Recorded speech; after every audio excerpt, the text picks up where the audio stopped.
اعوذ باللہ من الشیطان الرجیم، بسم اللہ الرحمن الرحیم، الحمد للہ رب العالمین والصلاة والسلام علی رسولہ الکریم، رب اشرح لی صدری ویسر لی امری واحلل عقدۃ من لسانی یفقہوا قولی۔ السلام علیکم ورحمۃ اللہ وبرکاتہ۔ آئیے قرآن سمجھے آسان طریقے سے، حصہ اول نماز کے ذریعے، جس میں ہم قرآن سیکھتے ہیں۔ تو سبق نمبر 11A میں آپ کو خوش آمدید کہتا ہوں۔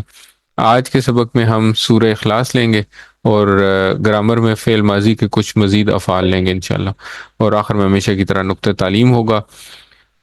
ساتھ ہوم ورک یاد رکھیں، اور پاکٹ بک کے اوپر ہم بہت ایمفیسائز کرتے رہتے ہیں، بار بار کہتا رہتا ہوں میں، تو اس کو اپنے ساتھ رکھیں۔ سب سے پہلے سورہ اخلاص کا تعارف لیتے ہیں۔ سورہ اخلاص ابتدائی مکی صورتوں میں شامل ہے، اور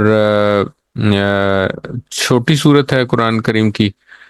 اس کا نام جو ہے وہ یہ بتاتا ہے، اس کا نام اخلاص کیوں رکھا گیا ہے، کیونکہ جو کوئی اس کو سمجھ کر پڑھے اور اس پر ایمان لے آئے تو اس کا عقیدہ خالص ہو جاتا ہے، یعنی کہ اس میں اللہ تعالیٰ کی وحدانیت کے عقیدے کو بیان کیا گیا ہے۔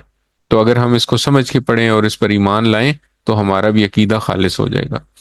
اور یہ نازل، اس کا جو نازل ہونے کی وجہ یا شان نزول جس کو کہتے ہیں، وہ یہ ہے کہ جب نبی کریم صلی اللہ علیہ وسلم نے مکہ کے ابتدائی دور میں اللہ تعالیٰ کا پیغام پہنچانا شروع کیا، تو لوگوں نے سوال پوچھا کہ یہ جس معبود کی آپ بات کر رہے ہیں یہ کون ہے، یہ کیا ہے، کیسا ہے، کہاں ہے؟ تو اس کے جواب میں یہ صورت نازل ہوئی۔ تو نبی کریم صلی اللہ علیہ وسلم کی ایک حدیث کے مطابق یہ صورت 1/3 قرآن کے برابر ہے۔ تو عام طور پہ علماء اس کو اس طرح ایکسپلین کرنے کی کوشش کرتے ہیں کہ قرآن میں 3 قسم کے قرآن کے مضامین کو اگر ڈیوائیڈ کریں تو 3 مضامین ہیں بیسیکلی۔ ایک ہے وحدانیت کا عقیدہ یا عقیدہ توحید، دوسرا ہے اللہ تعالیٰ کے جو احکامات ہیں وہ، اور تیسرا ہے آخرت کے بارے میں اللہ تعالیٰ نے جو تبشیر اور انذار، یعنی کہ ڈرایا ہے اور خوشخبری دی ہے۔ تو ان 3 مضامین کو اگر دیکھا جائے تو ان میں سے ایک مضمون جو ہے وہ عقیدہ توحید کا ہے، اور چونکہ یہ صورت بھی عقیدہ توحید کو بیان کرتی ہے تو اس لیے علماء نے کہا کہ نبی کریم صلی اللہ علیہ وسلم نے اس کو 1/3 قرآن کے برابر قرار دیا ہے۔ جو حدیث ہے وہ کچھ اس طرح ہے کہ حضرت ابو دردہ رضی اللہ تعالیٰ عنہ بیان فرماتے ہیں کہ نبی کریم صلی اللہ علیہ وسلم نے فرمایا، کیا تم میں سے کوئی ایک رات میں قرآن کا تیسرا حصہ پڑھنے سے عاجز ہے؟ تو صحابہ کرام کہنے لگے کہ یا رسول اللہ، قرآن کا تیسرا حصہ کس طرح پڑھا جائے؟ تو نبی کریم صلی اللہ علیہ وسلم نے فرمایا، قل هو اللہ احد قرآن کے تیسرے حصے کے برابر ہے۔ اچھا، اس کو زندگی میں کیسے لا سکتے ہیں؟ اس کو زندگی میں اس طرح لایا جا سکتا ہے کہ نبی کریم صلی اللہ علیہ وسلم کی سنت کے مطابق ہر فرض نماز کے بعد 1 دفعہ، اور مغرب اور فجر اور مغرب کی نماز کے بعد 3 دفعہ سورہ اخلاص آخری 2 قرآن کی آخری 2 صورتوں کے ساتھ ملا کر پڑھنا نبی کریم صلی اللہ علیہ وسلم کی سنت ہے۔ تو اس میں جو ہمیں کس سوال کا جواب دیا گیا ہے، اس میں اس سوال کا جواب دیا گیا کہ ہمیں کس کی عبادت کرنی ہے، یا معبود کون ہو سکتا ہے، تو اس کی کیا کیا کوالٹیز ہونی چاہیے، کیا چیزیں اس کو معبود بناتی ہیں، مخلوق سے اعلیٰ بناتی ہیں۔ تو اس کا جو بہترین جواب ہے وہ اس میں موجود ہے۔ تو سب سے پہلے ہم سورت کی تلاوت سنتے ہیں۔ بسم اللہ الرحمن الرحیم، قل هو اللہ احد اللہ الصمد لم یلد ولم یولد ولم یکن له کفوا احد۔ صدق اللہ العظیم۔ تو یہ ایک چھوٹی سی سورت ہے جو لوگ عام طور پہ نماز میں پڑھتے ہیں اور ہر کسی کو یاد ہوتی ہے۔ تو اب ہم اس کو لفظ بلفظ لیتے ہیں۔ قل هو اللہ احد پہلی اس کی آیت ہے، تو اس کا ترجمہ ہے کہہ دیجئے وہ اللہ ایک ہے۔ اس کا جو سب سے پہلا لفظ ہے وہ ہے کل۔ کل کا مطلب ہے کہہ دیجئے، اور اسی طرح کا لفظ ہے قال، ٹھیک ہے، کالا کا مطلب ہے اس نے کہا. جو ہم آج کل افعال پڑھ رہے ہیں ان میں سے جو سب سے پہلا ہوتا ہے وہ ہے جیسے فاتحہ، تو اسی طرح یہ ہے کالا. کالا کا مطلب ہے اس نے کہا. کالا کی طرح کالا کی جمع کیا بنے گی؟ جس طرح ہم پڑھ رہے ہیں آج کل تو ہم کہتے ہیں کہ فعلا یا فاتحہ کی جمع ہے فعلو، فعلو یا فاتحو. تو کالا کی جمع ہے کالو. کالو کا مطلب ہے ان سب نے کہا. تو یہ تین الفاظ ہیں، قالا، قالو اور کل. یہ جو تین الفاظ ہیں یہ قرآن کریم میں تقریباً 1000 سے زائد دفعہ ہیں، تو یہ بہت امپورٹنٹ ہے. اس کے بعد ہے اگلا لفظ ہے ہوا. ہوا ہم نے پڑھا ہے ہوا وہ، اور اس سے اگلا لفظ ہے اللہ. تو کہہ دیجئے وہ اللہ. احد، احد کا مطلب ہے یہاں پہ لکھا ہوا ایک یا اکیلا. تو اصل میں ہم نے پڑھا ہے کہ واحد ہوتا ہے ایک اور ایک ہوتی ہے جمع. ٹھیک ہے، ہم نے ناؤنس پڑھے تھے، اس میں ہم نے واحد اور جمع پڑھی تھی. تو واحد کا مطلب بھی ہوتا ہے ایک، اور جمع کا مطلب ہوتا ہے جو ایک سے زیادہ ہو. احد کا مطلب جو ہے نا وہ واحد سے تھوڑا سا فرق ہے. اس کا جو ایکچوئل ترجمہ جو کرنا چاہیے وہ ہے یکتا. اس کا مطلب یہ ہے کہ واحد وہ اکیلا ہوتا ہے جس کی جمع موجود ہے، یعنی کہ جس کی جمع پاسبل ہے. مثال کے طور پہ ہم کہتے ہیں لڑکا اور اس کی جمع ہم کہتے ہیں لڑکے، یا ہم کہتے ہیں مسلم اور اس کی جمع ہم کہتے ہیں مسلمون. تو مسلم ایک واحد ہے، اور واحد کا مطلب ہے کوئی ایسا لفظ جس کی جمع پاسبل ہے. احد کا مطلب ہے ایسا ایک جس کی جمع پاسبل نہیں ہے، جس کی جمع ہو ہی نہیں سکتی. تو اس کا جو زیادہ ترجمانی کرتا ہوا لفظ ہے وہ ہے یکتا، اور یہ صرف اللہ تعالیٰ کے لیے استعمال ہوتا ہے احد. اچھا، اب اللہ تعالیٰ یکتا ہے یا ایک اکیلا ہے، تو کس چیز میں اکیلا ہے؟ تو یہ یہ جو عقیدہ توحید ہے اس کی آگے 4 چیزیں بیان کی جاتی ہیں. ان 4 چیزوں میں اللہ تعالیٰ کو یکتا ماننا جو ہے وہ عقیدہ توحید کو مکمل کرتا ہے. وہ 4 چیزیں کیا ہیں؟ اللہ تعالیٰ ذات میں ایک ہے. ذات میں ایک ہے کا مطلب یہ ہے کہ اس کا کوئی رشتہ دار نہیں ہے، اس جیسی کوئی اور ہستی ہے ہی نہیں. تو ذات جو اللہ کی ذات ہے، اس ذات میں اور کوئی اس سے مماثلت رکھتی ہوئی کوئی چیز نہیں ہے، کوئی ہستی نہیں ہے. دوسری جو چیز ہے وہ ہے صفات میں یکتا ہے. صفات میں یکتا ہے کا مطلب یہ ہے کہ اللہ تعالیٰ کی جو 99 صفات ہیں ان میں اللہ جیسا اور کوئی نہیں ہے. ٹھیک ہے، تو وہ ہم اللہ تعالیٰ کی صفات اگر گننا شروع کریں، رحمان، رحیم، سمیع، بصیر، علیم، خبیر، لطیف، اس کے علاوہ رازق، تو جابر، پھر قوی، تو ان سب میں یہ جو 99 صفات ہم پڑھتے ہیں اللہ تعالیٰ کی، ان ساری صفات میں اگر آپ دیکھنا شروع کریں تو علام ہے، مطلب علیم ہے، اس کے بعد تواب ہے. تو ان ساری صفات میں اللہ جیسا کوئی بھی نہیں ہے. یہ دوسرا ہو گیا. تیسری ڈائمنشن اس کی یہ ہے کہ اللہ تعالیٰ حقوق میں یکتا ہے. یہ صرف اللہ کا حق ہے کہ اس کی بات مانی جائے، اور یہ صرف اللہ کا حق ہے کہ اس کو سجدہ کیا جائے، اس کی عبادت کی جائے. اللہ کے علاوہ یہ کسی کا حق نہیں. اور چوتھا پوائنٹ جو ہے وہ ہے اختیارات میں اللہ جو ہے وہ یکتا ہے، یعنی حلال اور حرام کی قانون سازی کا حق صرف اللہ کو ہے. اگر اللہ تعالیٰ نے یہ فیصلہ کر دیا کہ یہ چیز حرام ہے تو اس چیز کو کوئی دنیا کی طاقت حلال نہیں کر سکتی. اسی طرح اللہ تعالیٰ نے اگر کوئی قانون بنا دیا کہ مثال کے طور پہ وراثت کا قانون بنا دیا، یا دیت کا یا قصاص کا قانون بنا دیا، اللہ تعالیٰ نے بیان کر دیا، تو اب دنیا کی کوئی طاقت کسی بھی جگہ پر اس قانون کو تبدیل نہیں کر سکتی. اگر وہ تبدیل کرے گی تو یہ اللہ تعالیٰ کی اختیارات کی یکتائی میں وہ دخل اندازی کرے گی. تو ان 4 چیزوں پہ یقین رکھنے کا مجموعہ جو ہے نا، ان 4 چیزوں پہ یقین رکھنے کا مجموعہ عقیدہ توحید ہے. یہ 4 چیزیں ایک دفعہ دوبارہ دہرا لیتے ہیں کہ اللہ تعالیٰ ذات میں ایک ہے، اللہ تعالیٰ صفات میں ایک ہے، اللہ تعالیٰ حقوق میں ایک ہے، اور اللہ تعالیٰ اختیارات میں ایک ہے. ذات، صفات، حقوق اور اختیارات.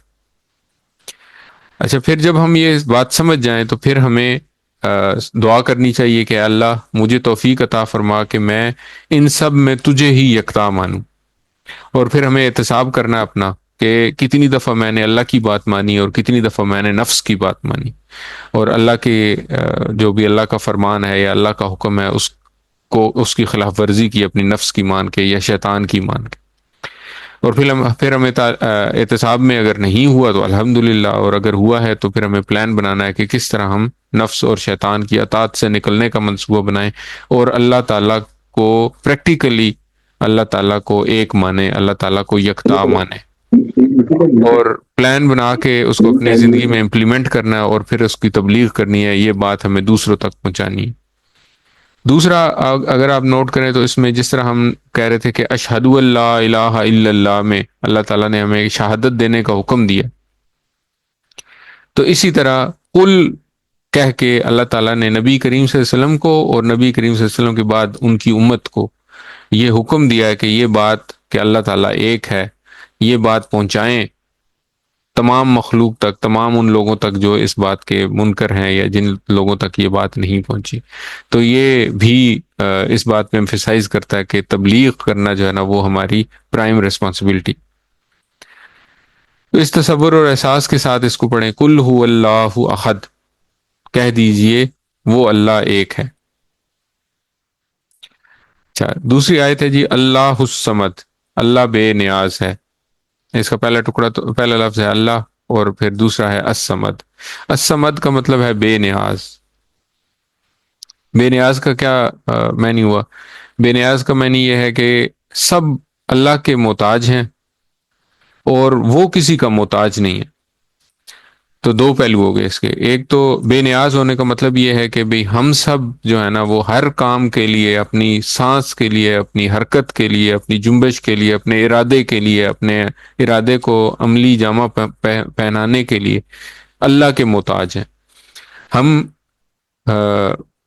قرآن کریم کی ایک اور آیت ہے کہ ہم تم چاہ بھی نہیں سکتے اگر اللہ نہ چاہے تو ہم ہر چیز میں اللہ کے محتاج ہیں، اور اللہ کسی کا محتاج نہیں ہے۔ قرآن کریم میں ایک اور جگہ اسی طرح اللہ تعالیٰ نے فرمایا کہ اگر تم سب جن و انس مل کر اللہ کے فرما بردار بن جاؤ تو اللہ تعالیٰ کی بادشاہت کو ایک ذرے کا فائدہ نہیں پہنچا سکتے، ایک ذرے کا اضافہ نہیں کر سکتے اس میں، اور اگر سب مل کر نافرمان ہو جاؤ اللہ کے تو اللہ تعالیٰ کی بادشاہت میں سے ایک ذرہ کی بھی کمی نہیں کر سکتے۔ تو اللہ تعالیٰ ہماری عبادت کا یا ہماری اللہ تعالیٰ کی اطاعت کا محتاج نہیں ہے، بلکہ ہم سب اللہ تعالیٰ کے محتاج ہیں۔ یہ الصمد کا کی مطلب الصمد کا جو مطلب ہے وہ بیسیکلی یہ ہے۔ تو اب اللہ تعالیٰ کسی چیز کا محتاج نہیں ہے میں ہر چیز آ جاتی ہے، جیسے اللہ تعالیٰ کو نیند نہیں آتی، اللہ کو تھکن نہیں ہوتی، اس کو کسی کی ضرورت نہیں ہے، سب کو اس کی ضرورت ہے۔ تو یہ سمجھنے کے بعد ہمیں یہ دعا کرنی چاہیے کہ اللہ اپنی تمام مخلوق کی ضرورتیں، اور جس طرح تو آج تک میری ضرورتوں کو پورا کرتا رہا ہے اسی طرح آئندہ بھی اپنی تمام مخلوق کی ضرورتیں پوری کر اور میری بھی ضرورتوں کو پورا کرتا رہے۔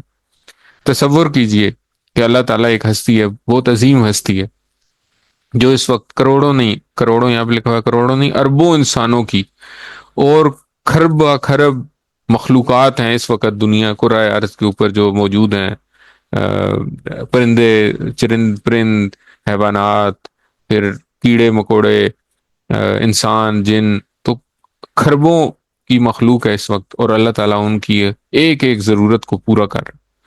تو اس طرح اللہ کی عظمت کو اور اللہ کی بے نیازی کو ذہن میں رکھتے ہوئے اس آیت کو پڑھیں، اللہ الصمد، اللہ بے نیاز ہے۔ اچھا، تیسری آیت ہے جی لم یلد ولم یولد، نہ اس نے کسی کو جنا اور نہ وہ جنا گیا۔ یہ اس کا ایکچوئل ٹرانسلیشن تو یہی بنتی ہے، نہ اس نے کسی کو جنا اور نہ وہ جنا گیا۔ عام طور پہ ہم لوگ اس کی ٹرانسلیشن یہ بھی کرتے ہیں، نہ وہ کسی کا باپ ہے اور نہ کسی کا بیٹا۔ تو اگر آپ دیکھیں تو مفہوم تو تقریباً یہی بنتا ہے، لیکن جو ایکچوئل اس کی میننگ ہے، جو ایکچوئل ٹرانسلیشن ہے وہ یہی بنتی ہے۔ اب ہم اس کو دیکھتے ہیں کہ کس طرح یہ بنتی ہے۔ لم کے بارے میں ہم نے پڑھا تھا کہ اس کا مطلب ہے نہیں، اور ہم نے یہ پڑھا تھا کہ لم کی طرح ایک اور لفظ ہے لن، اس کا مطلب ہے ہرگز نہیں، یا یہ کام ہرگز نہیں ہوگا۔ اور اسی طرح ہم نے دو اور لفظ پڑھے تھے، ما اور لا۔ لا کا مطلب بھی ہے نہیں اور ما کا مطلب بھی ہے نہیں، ان کی یوٹیلائزیشن میں فرق ہے، لیکن قرآن پڑھتے ہوئے ہمیں جہاں پہ یہ لفظ نظر آئیں گے وہاں پہ ہمیں پتہ چل جائے گا کہ یہ 4 الفاظ عربی میں نہیں کے لیے استعمال ہوتے ہیں۔ اچھا، لم کے بعد ہے یالد۔ یالد کا مطلب ہے اس نے پیدا کیا، ٹھیک ہے۔ لم یالد کا مطلب ہے اس نے نہیں پیدا کیا۔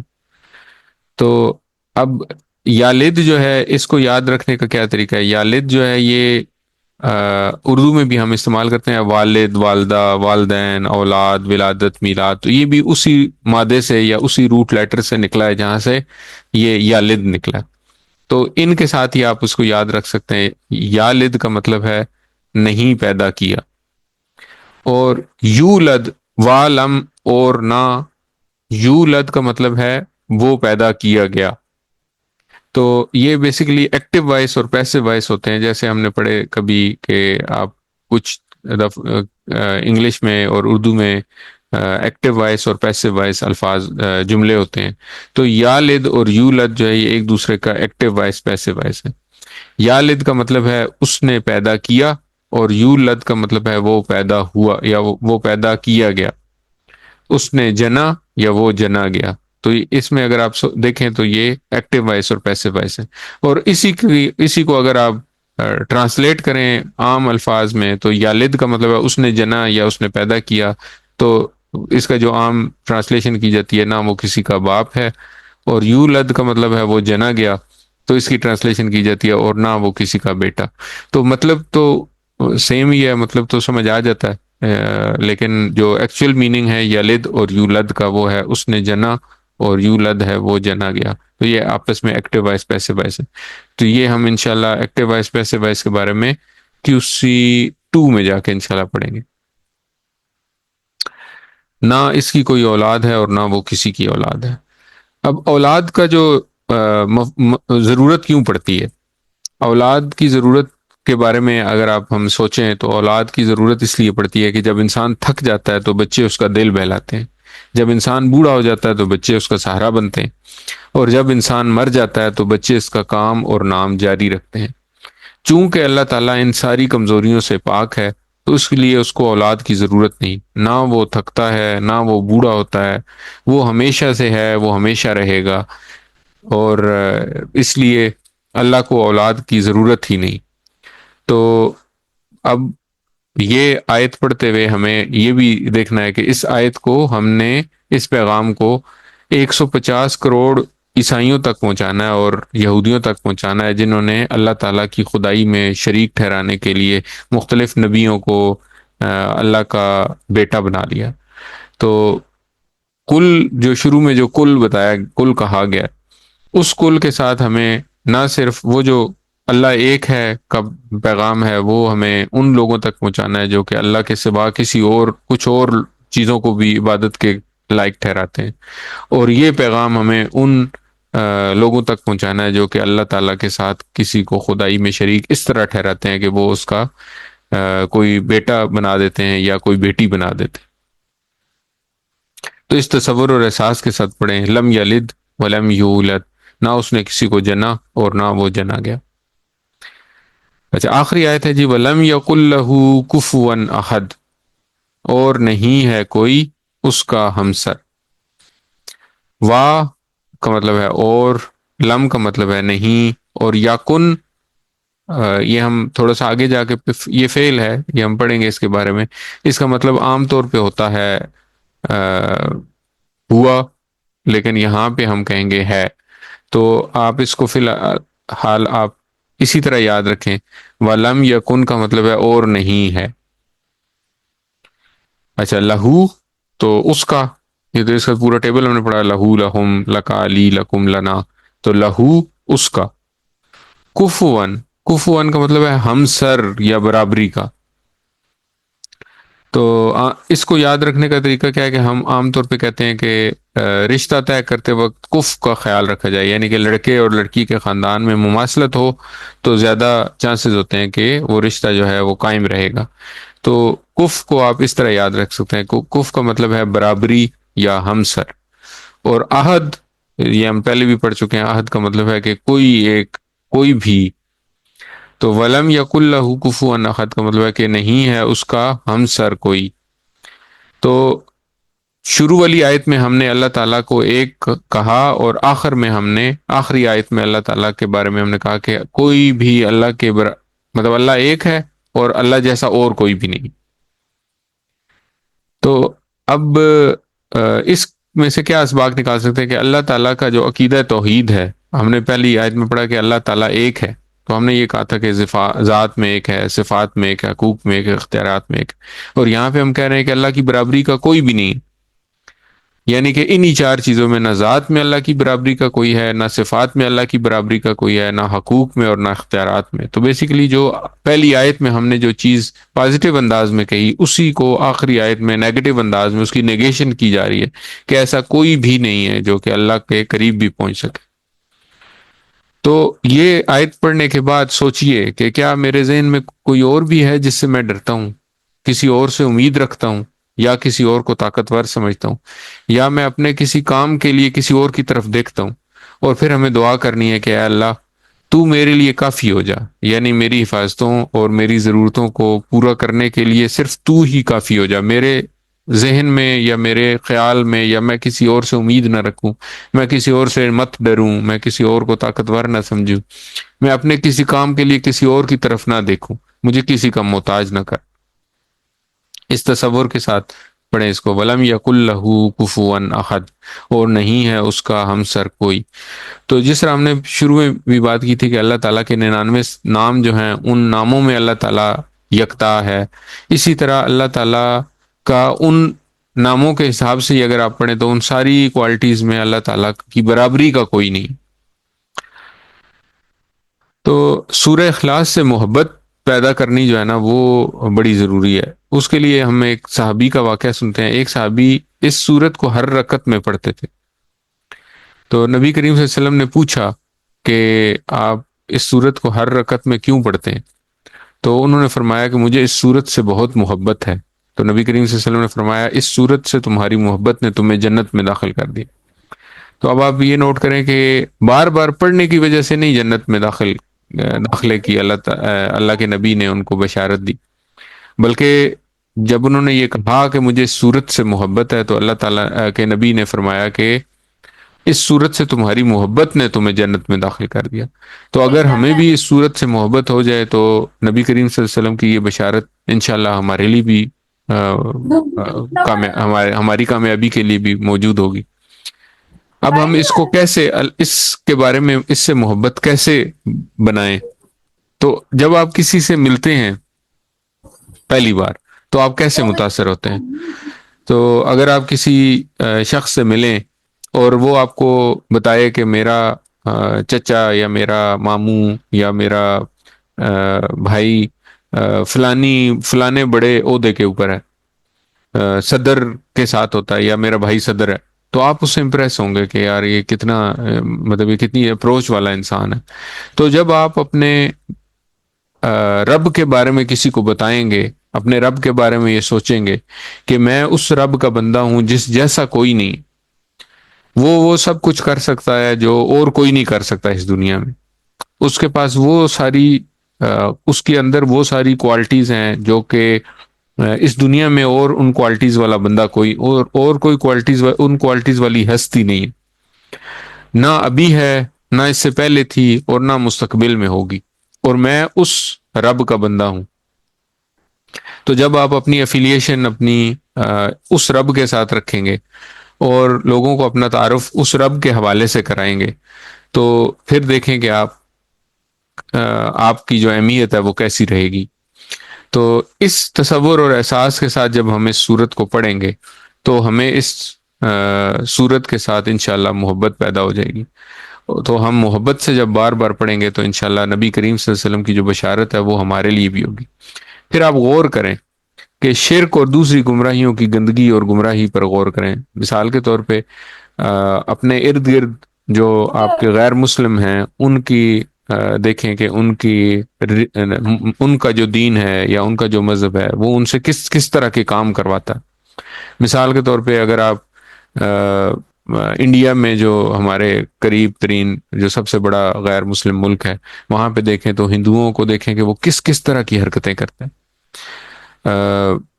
گائے کو اپنی ماں ماننا، گائے کے پیشاب اور پخانے کے ساتھ وہ کتنی مطلب ہمارے لیے جو چیزیں اللہ تعالیٰ نے ناپاک قرار دے دی ہیں کہ ان چیزوں کا کوئی کپڑے کے ساتھ آپ کے کچھ لگ جائے تو وہ کپڑے آپ کے ناپاک ہو جاتے ہیں، وہ اس کے ساتھ کیا کیا سلوک کرتے ہیں۔ تو اللہ تعالیٰ کا شکر ادا کریں کہ اس نے کیسی یہ صاف پاک سچی بات ہم تک پہنچا دی، ہمیں مسلمان گھرانوں میں پیدا کیا، اور ہم اللہ کے اس کائنات کے مالک کے سے ہمیں آئیڈینٹیفائی کرا دیا، ہمیں اس سے انٹروڈیوس کرا دیا کہ وہ کیسا ہے، ہم سے کیا چاہتا ہے۔ اگر خدا نہ خواستہ ہمیں یہ پیغام نہ ملتا تو ہم بھی پتہ نہیں کیا کیا کر رہے ہوتے۔ اللہ تعالیٰ نے ہمیں اپنے نبی کی امت میں پیدا کیا، تو اس لیے کوشش کریں کہ توحید کی اس صورت کو پڑھتے وقت دل شوق، محبت اور عظمت سے بھرا رہے، اور اس ایک اللہ کے پیغام کو پھیلانے کا پلان بھی بنائیے۔ چلیں، یہاں پہ ہمارا لیسن کمپلیٹ ہوا۔ اب ہم لیتے ہیں ایک بریک، اور اس کے بعد ہم پڑھیں گے گرامر۔ السلام علیکم ورحمۃ اللہ وبرکاتہ۔ اعوذ باللہ من الشیطان الرجیم، بسم اللہ الرحمن الرحیم، الحمدللہ رب العالمین، والصلاۃ والسلام علی رسولہ الکریم، رب اشرح لی صدری ویسر لی امری واحلل عقدۃ من لسانی یفقہوا قولی۔ السلام علیکم ورحمۃ اللہ وبرکاتہ۔ سبق نمبر 11 بی۔ آج کے سبق میں ہم فعل ماضی کے کچھ مزید افعال سیکھیں گے انشاءاللہ۔ تو گرامر ہم ٹی پی آئی کے ساتھ سیکھتے ہیں۔ کل بھی آپ لوگوں نے بتایا تھا کہ ٹی پی آئی کے 7 کمپوننٹس ہیں۔ کیا کیا ہیں؟ سنیے، دیکھیے، سوچئے، بولیے، بتائیے، دل سے کیجئے اور مل کر کیجئے۔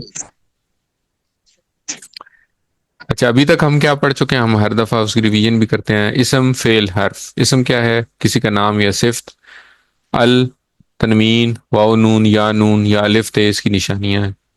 حرف کیا ہے؟ جو اسم اور فعل کو آپس میں ملائے۔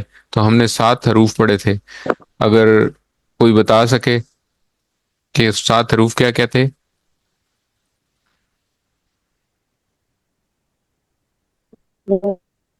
ہم نے سب سے پہلے آپ لیسن کے حساب سے اگر یاد رکھیں تو لی، من، من، لی، من اور ان ہم نے پہلی دفعہ پڑھے تھے۔ لی، من اور ان۔ دوسرے لیسن میں ہم نے پڑھے تھے بی، فی اور الا، اور تیسرے لیسن میں ہم نے الا پڑھا تھا۔ تو یہ 7 ہم نے حروف پڑھے تھے، اور اس کے علاوہ قرآن جب ہم پڑھ رہے ہیں یا نماز پڑھ رہے ہیں تو اس میں ہم بہت سارے حروف اور بھی ہمیں سامنے نظر آ رہے ہیں، جیسے ہم نے کا پڑھا تھا، کما پڑھا تھا، جب ہم نے درود پڑھا تھا اس میں پڑھا تھا، پھر ہم نے اشہد اللہ اور اشہد انہ میں انا، پھر ہم نے انشاءاللہ ان پڑھا تھا، اور ان پڑھا تھا، ان اللہ مع الصابرین ہم نے پڑھا تھا۔ یہ بھی حروف ہم نے پڑھے تھے۔ تو اس طرح ہم بہت سارے حروف، وا ہم نے پڑھا تھا، فا پڑھا تھا۔ تو یہ بہت سارے حروف ہیں جو کہ ہم نے اپنے لیسنز میں مختلف جگہوں پہ پڑھے۔ اور اب ہم فعل پڑھ رہے ہیں۔ فعل کیا ہے؟ فعل وہ لفظ ہے جس سے کسی کام کے ہونے یا کرنے کا پتہ چلے۔ تو ہم نے یہ بات ڈیسائیڈ کی تھی کہ ایک فعل جو ہے اس میں 5 چیزوں کا پتہ چلتا ہے۔ سب سے پہلے تو کوئی کام ہوتا ہوا نظر آئے گا، اس میں کوئی کسی کام کے بارے میں پتہ چلے گا۔ دوسرا، اس میں کوئی زمانہ ہوگا، ٹھیک ہے۔ تیسرا کیا ہوگا کہ کرنے والا جو ہے وہ اس کے اندر ہوگا۔ کام کرنے والا کون ہے؟ وہ کرنے والا جو ہے وہ مذکر ہے یا مؤنث ہے، اور وہ واحد ہے یا جمع ہے۔ یہ 5 چیزیں ہمیں اس ایک لفظ سے پتہ چلیں۔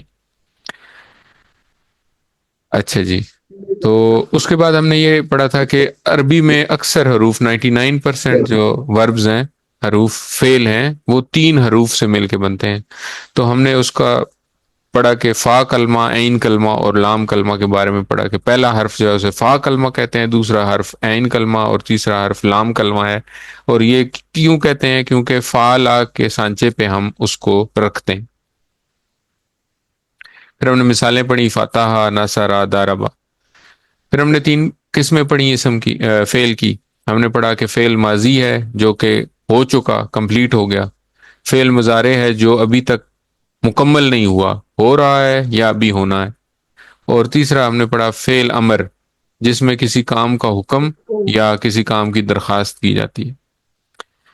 فعل ماضی میں ہم نے سب سے پہلے پڑھا فعلا، اور یہ پیٹرن ہم نے یاد کیا۔ یہ پیٹرن کیا ہے؟ یہ ہے فعلا، فعلو، فعلتا، فعلتو، فعلتم، فعلنا۔ ٹھیک ہے، ریوائز کریں میرے ساتھ، کوئی اور ریوائز کر دے میرے علاوہ، کوئی اور پڑھ دے ایک دفعہ۔ فعلا، فعلو، فعلتا، فعلتو، فعلتم، فعلنا۔ جی سسٹر روبینہ بالکل صحیح۔ تو یہ فعلا، فعلو، فعلتا، فعلتو، فعلتم، فعلنا، اس پیٹرن کے اوپر قرآن کریم میں 9000 الفاظ آتے ہیں۔ اس کا مطلب یہ ہے کہ قرآن کریم کی ہم نے پڑھا تھا کہ سطور ٹوٹل 9000 ہیں، تو 9000 سطور میں ہر سطر میں آپ کو ایک لفظ اس پیٹرن پہ ملے گا انشاءاللہ۔ اچھا، اس کے بعد ہم نے فعلا کے ساتھ ہی ہم نے پہلا گروپ پڑھا تھا۔ تو پہلے گروپ میں ہم نے پڑھا تھا فعلا کے ساتھ فعلا ہے، فاتحہ ہے، اور جعلی، جالا، جالا۔ تین ہم نے پہلے گروپ میں ہم نے 3 افعال پڑھے، فعلا، فاتحہ اور جالا۔ تو اور بھی ہیں لیکن ہمارے اس لیسن میں، اس کورس میں یہ 3 ہی ہیں۔ اچھا، اس کے بعد ہم نے کل ہم نے ایک نئی چیز جو پڑھی تھی وہ تھی تنوین کے بارے میں۔ تو تنوین کے بارے میں ہم نے پڑھا کہ جب کسی اسم کے آخر میں ڈبل پیش آئے تو اس کا مطلب یہ ہے کہ کام کرنے والا یا جو بھی جس فائل کی بات ہو رہی ہے وہ یہ جو اسم ہے یہ فائل ہے یا یہ کام کرنے والا ہے۔ ٹھیک ہے، تو جب تنوین ہوگی تو اس کا مطلب ہے یہ اسم جو ہے یہ کام کرنے والا ہے، اور جب اس کے اوپر تنوین زبر ہوگی، ڈبل زبر ہوگی، تو اس کا مطلب یہ ہے کہ یہ اس کے اوپر کام اثر پڑ رہا ہے۔ ٹھیک ہے، تو اگر ہم اس کو جملے میں لیں تو حل فعل خیرن کا مطلب ہے کیا اس نے کیا اچھا کام یا بھلائی والا کام۔ تو ہم نے یہ پڑھا تھا کہ فعلا کا جواب فعلا سے ہی ہوگا، فعلو کا جواب فعلو سے ہوگا، فعلتا کا جواب فعلتو سے ہوگا، اور فعلتم کا جواب فعلنا سے ہوگا۔ آج کے سبق میں ہم اچھا، پھر کل ہم نے دوسرا گروپ پڑھا۔ دوسرے گروپ میں 4 افعال ہم نے پڑھے۔ 4 افعال کیا کیا تھے؟ اس کے لیے ہم نے ایک نمونک یاد کیا تھا۔ نمونک یہ تھا کہ ذکر کرے گا بندہ تو مدد کرے گا خالق۔ ذاکرہ، عبدہ، ناصرہ، خالقہ۔ ذاکرہ، عبدہ، ناصرہ، خالقہ، یہ 4 افعال ہم نے کل پڑھے، تو بالکل اسی سیم پیٹرن پہ تھے۔ آج ہم 2 گروپ اور پڑھیں گے۔ پہلا گروپ جو ہے، یہ جو تیسرا گروپ ہے افعال کا، اس میں صرف ایک ہی فعل ہم نے اس کورس میں پڑھنا ہے، وہ ہے داربا۔ داربا کا مطلب ہے اس نے مارا، اس نے ضرب لگائی۔ تو داربا کا ایک اور معنی بھی قرآن مجید میں 2 مفہوم کے ساتھ استعمال ہوتا ہے۔ داربا کا ایک اور مطلب ہے اس نے مثال بیان کی۔ ٹھیک ہے، داربا کا ایک مطلب ہے اس نے مارا، اور داربا کا دوسرا مطلب ہے اس نے مثال بیان کی۔ تو ہم یہاں پہ صرف مارا والا مفہوم ہی لیں گے، کیونکہ ہمارے یہاں مارا ماری بہت زیادہ ہوتی ہے، تو ہم یہاں پہ داربا کو مارا کے اس میں ہی لیں گے۔ تو یہ تیسرا گروپ ہوگا، اور چوتھا گروپ جو ہے وہ ہے سامیہ کا گروپ ہے۔ سامیہ کا مطلب ہے اس نے سنا۔ سامیہ، عالمہ اور عاملہ، یہ 3 افعال ہم اس میں پڑھیں گے۔ سامیہ اس نے سنا، عالمہ اس نے جانا، اور عاملہ اس نے عمل کیا۔ اب آپ کو داربا یا جو ہم نے اس سے پہلے جو افعال پڑھے ہیں، فتح، جعلا، فعلا، داربا تک آپ کو نظر آ رہا ہے کہ تینوں کے اوپر جو ہے نا وہ زبر ہے۔ فا، عین اور لام کلمہ کے اوپر زبر نظر آ رہی ہے۔ چوتھا گروپ جو ہے اس میں آپ کو یہیں سے ہی فرق نظر آ گیا ہے کہ چوتھا گروپ باقی 3 گروپ سے کیوں فرق ہے، ڈیفرنٹ ہے، کیونکہ اس میں عین کلمے میں زیر ہے۔ ٹھیک ہے، ایسے ہی ہے۔ تو یہ ہے سامیہ اس نے سنا، عالمہ اس نے جانا، اور عاملہ اس نے عمل کیا۔ چلیں پہلا سب لیتے ہیں، داربا، اس کا مطلب ہے مارنا یا مثال بیان کرنا۔ تو داربا اس نے مارا، داربو ان سب نے مارا، دربتا آپ نے مارا، دربتو میں نے مارا، درب تم آپ سب نے مارا، دربنا ہم سب نے مارا۔ ٹھیک ہے، میں ایک دفعہ دوبارہ پڑھتا ہوں، اس کے بعد پھر ہم مل کے پڑھیں گے۔ داربا اس نے مارا، ضربو ان سب نے مارا، ضربتا جس طرح فعلتا تھا، ضربتا آپ نے مارا، ضربتو جیسے فعلتو تھا تو ضربتو میں نے مارا، ضربتم جیسے فعلتم تھا آپ سب نے مارا، اور ضربنا جیسے فعلنا تھا اس طرح ہم سب نے مارا۔ میرے ساتھ پڑھیں، ضربا اس نے مارا، ضربو ان سب نے مارا، ضربتا آپ نے مارا، ضربتو میں نے مارا، ضربتم آپ سب نے مارا، ضربنا ہم سب نے مارا، ضربا ضربو، ضربتا ضربتو، ضربتم ضربنا، ضربا ضربو، ضربتا ضربتو، ضربتم ضربنا، ضربا ضربو،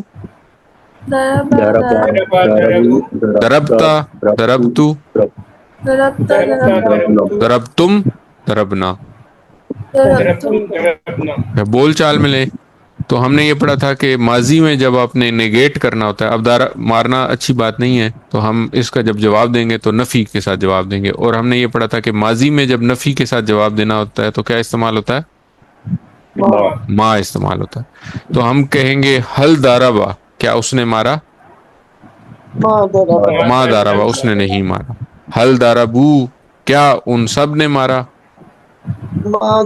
ما ضربو ان سب نے نہیں مارا۔ حل ضربتا کیا آپ نے مارا؟ ما ضربتو میں نے نہیں مارا۔ حل ضربتم کیا آپ سب نے مارا؟ ما ضربنا ہم سب نے نہیں مارا۔ اچھا اب ہم اس کے ساتھ کوئی ٹکڑا لگاتے ہیں، کوئی اور اسم لگاتے ہیں، تو ہم نے یہ کہا کہ زیدن اگر ہو حل ضرب زیدن تو اس کا مطلب ہے کیا زید نے مارا۔ ٹھیک ہے، یہ بات اب سب کو کلیئر ہو گئی ہے نا، کل سے ہم لوگ یہ ڈسکس کر رہے ہیں۔ حل ضرب زیدن کا مطلب ہے کیا زید نے مارا، لیکن حل ضرب زیدن کا مطلب ہے کیا اس نے زید کو مارا۔ ٹھیک ہو گیا؟ تو حل ضرب زیدن کیا اس نے زید کو مارا، جواب ہوگا ما ضرب زیدن اس نے زید کو نہیں مارا۔ ٹھیک ہے، سوال ہوگا حل ضربو زیدن کیا ان سب نے زید کو مارا، تو جواب ہوگا ما ضربو زیدن۔ حل ضربتا زیدن کیا آپ نے زید کو مارا، ما ضربتو زیدن میں نے زید کو نہیں مارا۔ حل ضربتم زیدن کیا آپ سب نے زید کو مارا، ما ضربنا زیدن ہم سب نے زید کو نہیں مارا۔ تو اسی طرح ہم اس سے اگلا جو ہے اسم، اس سے اگلا جو فعل ہے وہ ہم لیتے ہیں سمیع۔ سمیع ہم پہلے پڑھ چکے ہیں، سمیع اللہ لمن حمدہ۔ اچھا اب یہاں پہ میں آپ کا تھوڑا سا ایک ٹیسٹ لیتا ہوں۔ سمیع کا کیا مطلب ہے؟ ہم نے پڑھا ابھی اس نے سنا۔ سمیع اللہ اب اللہ کے اوپر پیش ہے تو کیا مطلب ہوگا اس کا؟ سمیع اللہ اللہ نے سنا، اللہ نے سنا۔ زبردست، دیکھیں کتنی آسان ہے عربی۔ یہ پیش یہ بتا رہی ہے کہ وہ جو سننے والا ہے، وہ جس کی بات ہو رہی ہے اس نے سنا، تو وہ جو سننے والا ہے وہ کون ہے؟ وہ اللہ ہے۔ اگر سمیع اللہ ہوتا تو پھر کیا ہوتا؟ پھر ہوتا اس نے سنا اللہ کو۔ جی بالکل صحیح۔ تو سامعہ کو جب ہم پڑھتے ہیں تو میں نے آپ کو بتایا کہ اس میں اور باقی جو افعال ابھی تک ہم نے پڑھے ہیں ان میں جو فرق ہے، اس گروپ میں اور باقی افعال میں جو فرق ہے وہ یہ ہے کہ عین کلمے کے نیچے زیر ہے، تو یہ زیر اسی طرح نیچے چلتی جائے گی۔ آپ دیکھیں گے سارے جہاں جہاں عین کلمہ آئے گا وہاں پہ عین کلمے کے نیچے زیر ہی چلے گی۔ ٹھیک ہے، تو ہم کہیں گے سمیع اس نے سنا، سمیعو ان سب نے سنا، سمیعتا آپ نے سنا، سمیعتو میں نے سنا، سمیعتم آپ سب نے سنا، سمیعنا ہم سب نے سنا۔ ٹھیک ہو گیا؟ میرے ساتھ پڑھیں، سمیع اس نے سنا، سمیعو ان سب نے سنا، سمعوا سمیتا آپ نے سنا، سمع سمیتو میں نے سنا، سمیتم آپ سب نے سنا، سمینا ہم سب نے سنا، سمع سامعو، سمع سمیتا سمیتو، سمیتم سمینا، سمع سامعو، سمیتا سمیتو، سمع سمیتم سمینا، سمع سامعو، سمیتا سمیتو، سمیتم سمینا۔ الحمدللہ۔ تو ہم پھر بول چال میں جب استعمال کرتے ہیں ہم کہتے ہیں حل سامع، کیا اس نے سنا؟ تو جواب ہوگا نام سامع۔ حل سامعو، کیا ان سب نے سنا؟ نعم سمعت نام سامع۔ حل سمیتا، نعم سمعت نام سمیتو۔ حل سمیتم، نعم سمعنا نام سمینا۔ اور جب ہم اس کے ساتھ اگر کوئی لفظ اور لگائیں، مثال کے طور پہ ہم کہتے ہیں القرآن، تو اگر ہم کہیں القرآن او پیش لگائیں گے تو کیا ہوگا؟ اب یہاں پہ تنوین کیوں نہیں ہے؟ کوئی بتائے، کوئی بتا سکتا ہے یہاں پہ تنوین کیوں نہیں ہے؟ صرف سنگل پیش ہے نا، تنوین نہیں ہے، پیچھے ال لگا ہوا ال لگا ہوا ہے، زبردست لحاظ بچھا گئے۔ تو جب کسی اسم کے ساتھ ال لگے گا تو آخر میں تنوین سنگل ہو جائے گی، یہ ہم نے شروع میں پڑھا تھا، ٹھیک ہے؟ تو یہ کسی چیز کو جب نکرہ سے معرفہ بنانا ہوتا ہے تو ہم اس کے شروع میں ال لگاتے ہیں اور آخر میں تنوین ختم کر دیتے ہیں۔ تو یہ ایسے ہی ہے جیسے دا بک تھا، آ بک اور دا بک میں جو ڈفرنس ہے وہ ہے قرآن اور القرآنو میں ڈفرنس۔ اچھا، اگر القرآنو استعمال کریں گے تو اس کا مطلب ہے کہ قرآن کرنے والا ہے چیز، ٹھیک ہے؟ جیسے اگر ہم کہہ رہے ہوں کہ ہدایت دی قرآن نے، تو ہم وہاں پہ قرآنو استعمال کریں گے کیونکہ قرآن ہدایت دے رہا ہے۔ لیکن جب ہم پڑھنے کی بات کریں یا سننے کی بات کریں گے تو ہم القرآن استعمال کریں گے کیونکہ یہ آبجیکٹ کے طور پہ استعمال ہوگا، یعنی کہ اس کے اوپر کام ہو رہا ہے۔ تو ہم کہیں گے حل سمع القرآن، کیا اس نے قرآن کو سنا؟ نام سمع القرآن، جی ہاں اس نے قرآن کو سنا۔ حل سمع القرآن، نام سمع القرآن۔ حل سمعت القرآن،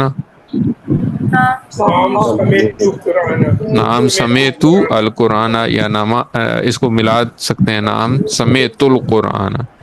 حل سمیت تم القرآن، کیا آپ سب نے قرآن سنا؟ نام سمعنا القرآن، جی ہاں ہم سب نے قرآن سنا۔ اچھا، اسی طرح سامعہ کی طرح باقی جو دو الفاظ ہیں وہ آپ کا ہوم ورک ہیں، وہ ہیں علیمہ اور عاملہ۔ تو علیمہ کو پہلے لے لیتے ہیں ہم، اس کی تھوڑی سی پریکٹس کر لیتے ہیں۔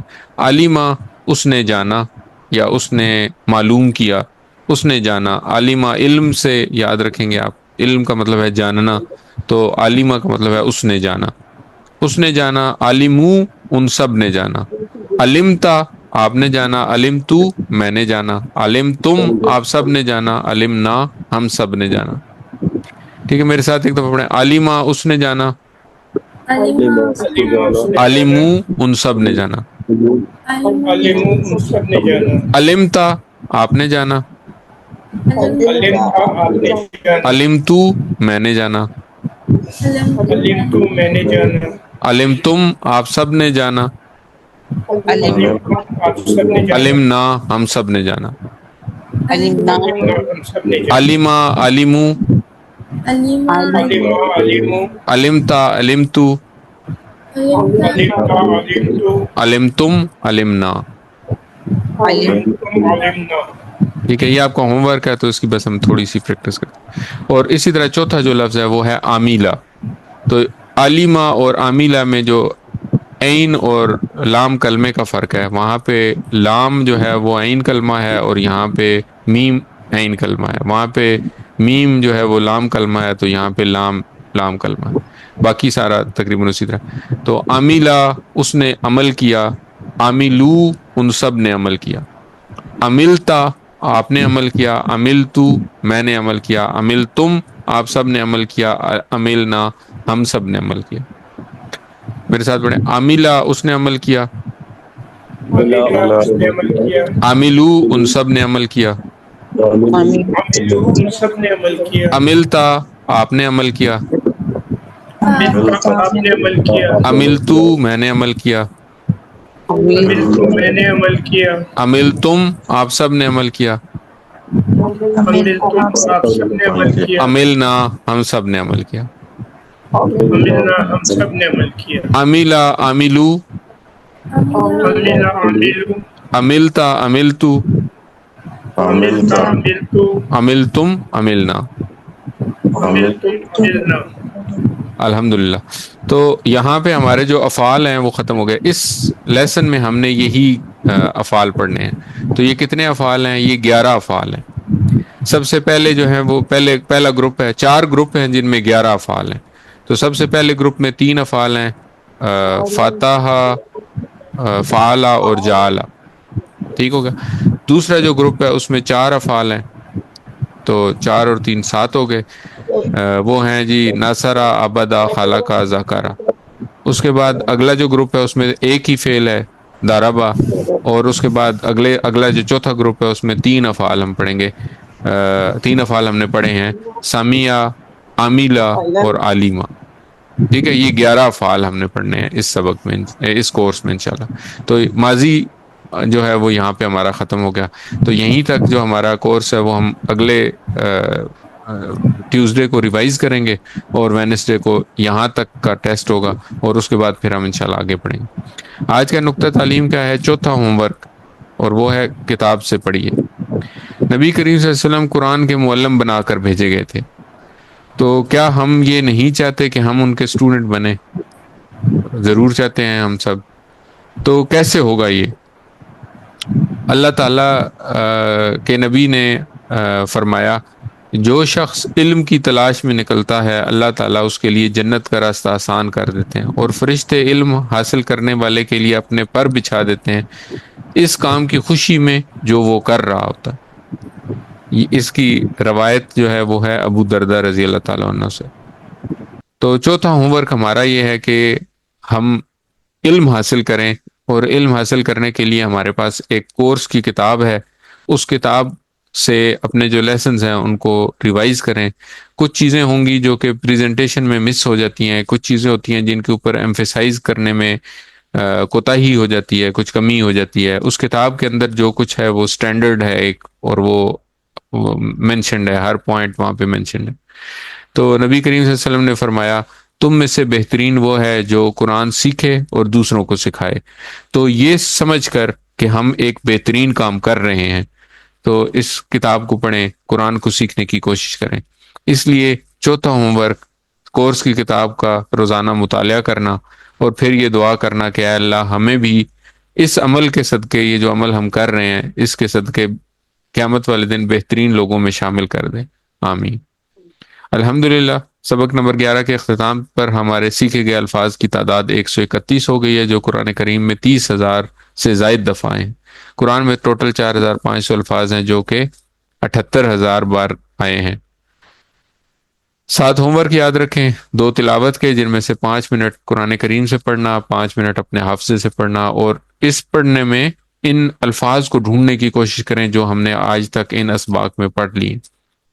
اس کے علاوہ 2 پڑھنے کے کام ہے کتاب میں سے، اور ایک آپ کے پاس ووکیبلری کارڈ ہے اس میں سے پڑھنے کا کام ہے۔ 2 کرنے کے کام ہیں، آپ کے پاس ورک بک ہے، اس میں آپ نے یہ 2 لیسنز جو ہیں ان کو کمپلیٹ کرنا ہے، اور ایک آپ کو ہوم ورک کا کوئز جو کوئز کی شکل میں شیئر کیا جاتا ہے وہ شیئر کیا جائے گا، تو وہ آپ نے کمپلیٹ کرنا ہے۔ اس کے علاوہ اس کورس کا لفظی اس کے قواعد کو سننا، اپنے ساتھیوں سے کورس کی باتیں کرنا اور نماز میں مختلف صورتوں کی تلاوت کرنا۔ یاد رکھیے آپ منتخب ہیں، اللہ تعالیٰ نے قرآن سیکھنے کے لیے آپ کا انتخاب کیا ہے، اس انتخاب کو نظر انداز مت کریں۔ اپنے لیے دعا کریں، رب زدنی علما، اے اللہ میرے علم میں اضافہ فرما، اور اپنے ساتھیوں کے لیے دعا کریں، اے اللہ قرآن کی کلاس میں قرآن کو سیکھنے میں ہماری مدد فرما۔ اور ٹیچر بنیے، جو کچھ آپ نے سیکھا ہے وہ آسان ہے، اس کو اپنے ارد گرد کے لوگوں کو سکھائیں، اپنی فیملی میں سکھائیں، اپنے بچوں کو سکھائیں، اپنے بڑوں کو سکھائیں، اپنے اسپاؤزز کو سکھائیں، اپنے بہن بھائیوں کو سکھائیں۔ تو سکھانے کا سب سے بڑا فائدہ آپ کو ہوگا، آپ خود اچھا سیکھیں گے، اور پھر اگر آپ کو ٹیچر بننے کے لیے ٹریننگ چاہیے ہوگی تو انشاءاللہ اس کورس کے بعد آپ کو وہ بھی ملے گی۔ اللہ تعالیٰ سے دعا ہے کہ وہ ہمیں قرآن کو پڑھنے، سمجھنے، غور کرنے، یاد کرنے، عمل کرنے اور پھیلانے کی توفیق عطا فرمائے۔ سبحانک اللہم و بحمدک، نشہد ان لا الہ الا انت، نستغفرک و نتوب الیک۔ السلام علیکم ورحمۃ اللہ وبرکاتہ۔